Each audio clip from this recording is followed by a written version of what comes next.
Halo Pak De Lover, ketemu lagi ya sama Pak De. Dan seperti biasa, kali ini Pak De bakal mendongeng sebuah alur cerita dari film-film yang kalian request. Dan untuk hari ini requestan datang dari teman kita berikut ini. Dia merequest sebuah film yang berjudul Man, Woman, and the Wall. Film ini adalah film busuk yang dibintangi oleh artis Jav yang dulu sangat terkenal yo. Mungkin kalau kalian sudah fase di dunia perjavan, yang Pak De yakin banyak banget di sini yo.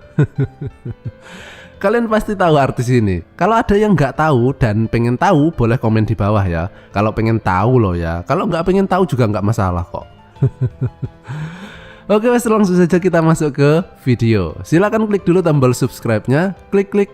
Kalau sudah, silakan duduk yang manis, jejer yang rapi, siapkan pelumas, minyak rem, suriken, dan Pak De, puter intro nih Pak De.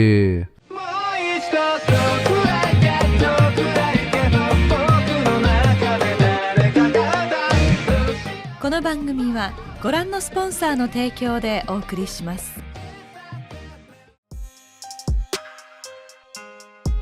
Film ini dimulai dengan seorang pria yang baru aja pindah ke kosan baru. Dia ini bernama Rio dan dia bekerja sebagai penulis di sebuah penerbit majalah.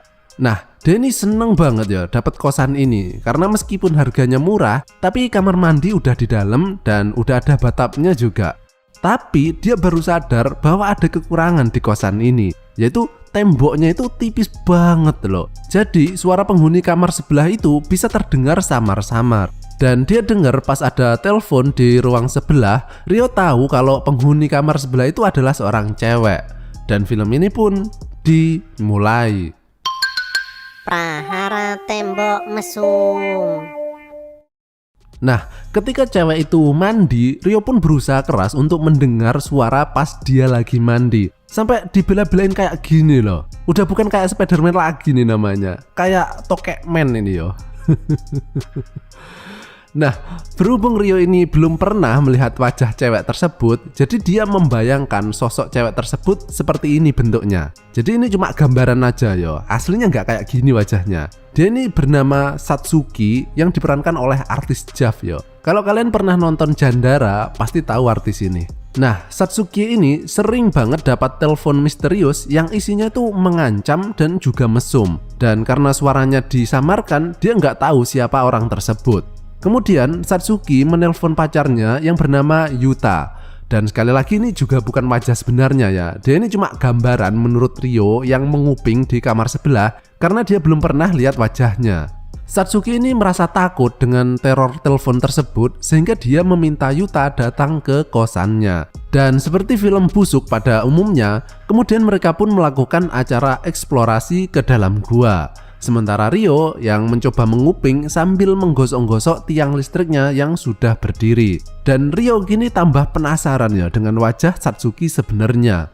Keesokan harinya, Rio mencoba melihat siapa sih nama cewek di sebelah. Dan karena saking penasarannya yo, Rio kemudian mencoba mencari tahu informasi pribadi si Satsuki ini, termasuk pekerjaannya. Dan tentunya mencari informasi adalah hal yang sudah biasa dia lakukan yo dalam pekerjaannya. Rio mencoba mencari kesana kemari di sekitar sini orang-orang yang punya nama persis seperti di tulisan di kamar cewek tadi. Dan ketika ia sedang makan di sebuah warteg, kemudian muncul seorang pelayan cewek yang namanya persis dengan tulisan tadi. Dan inilah wajah Satsuki yang sebenarnya. Yang master perjavan pasti udah kenal ini siapa artisnya ya.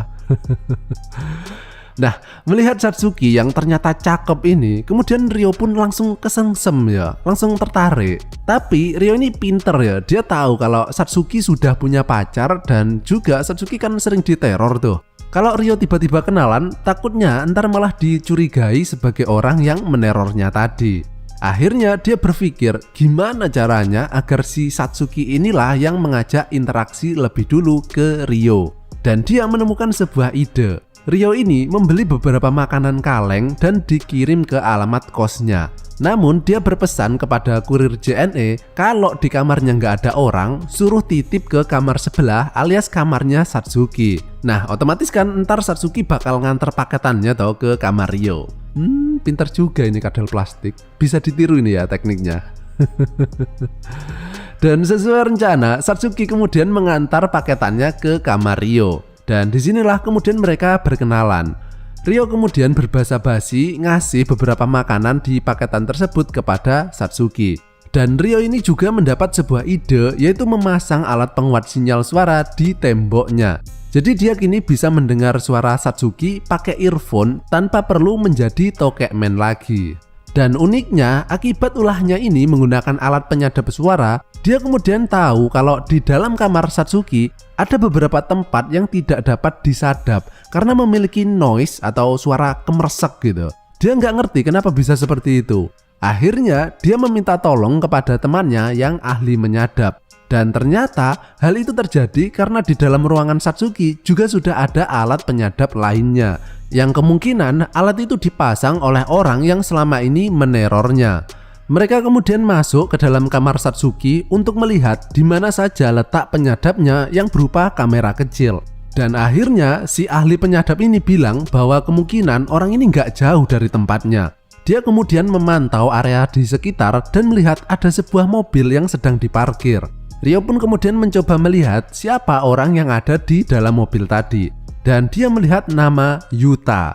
Ya, jadi inilah wajah pacar Satsuki yang sebenarnya. Jadi yang meneror Satsuki selama ini adalah pacarnya sendiri. Karena dia ini memiliki fantasi seks yang agak aneh yo. Yuta ini suka main kasar gitu, suka lihat ceweknya ketakutan dan berfantasi kalau ceweknya sedang diperkusi sama cowok lain. Istilahnya apaan ya?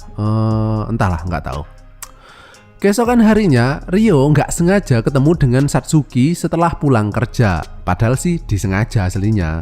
Dan Ryo kemudian mengajak Satsuki kencan di sebuah warung kopi sambil ngobrol-ngobrol dan minum kopi kapal api.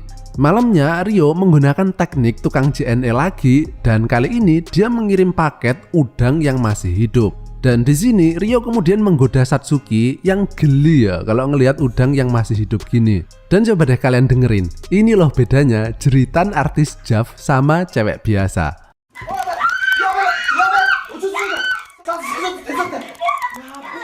Itu belum diapa-apain loh. Dengernya itu udah bikin nafsu makan meningkat ya.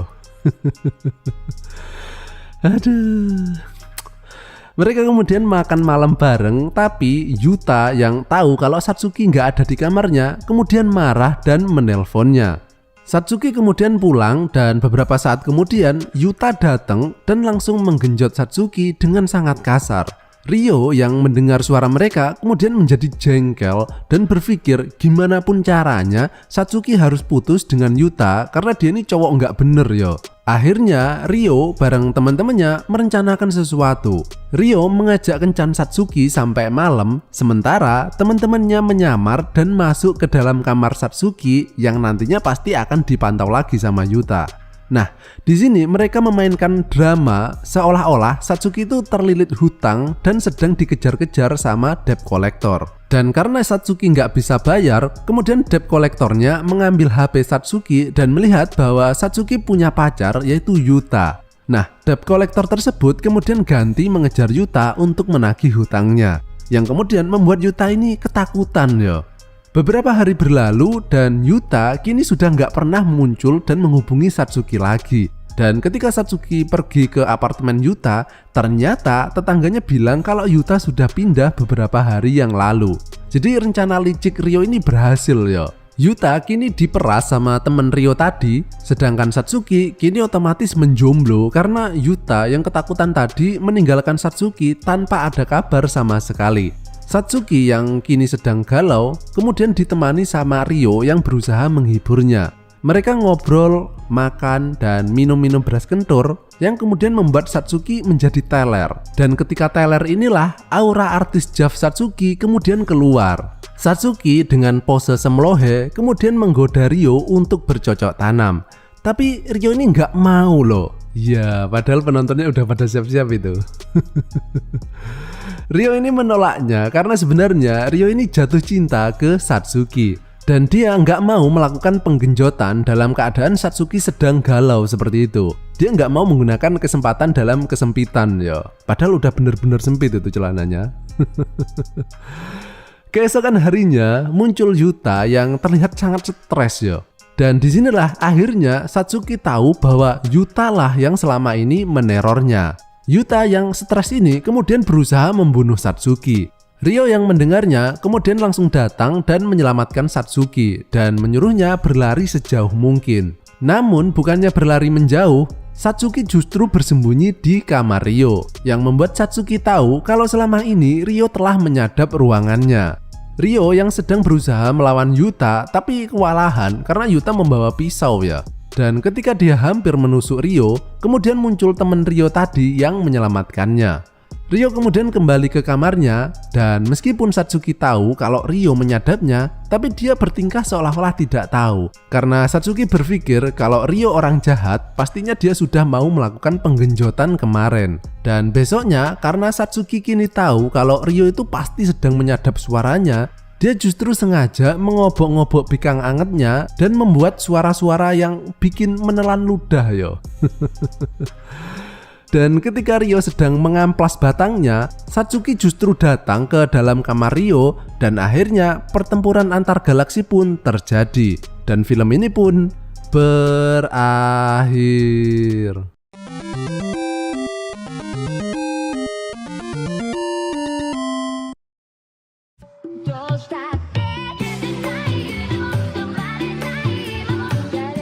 Sebuah film yang merupakan imajinasi tingkat tinggi, yang kemungkinan terjadi di dunia nyata itu cuma 1% lah yo. Jadi kalau kalian mengalami hal tersebut, berarti ya Anda orang yang beruntung.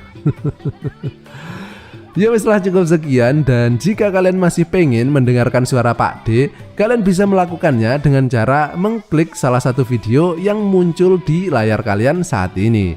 Oke wes, terima kasih dan sampai jumpa di tongkrongan selanjutnya. Masih bersama Pak D. Bye bye.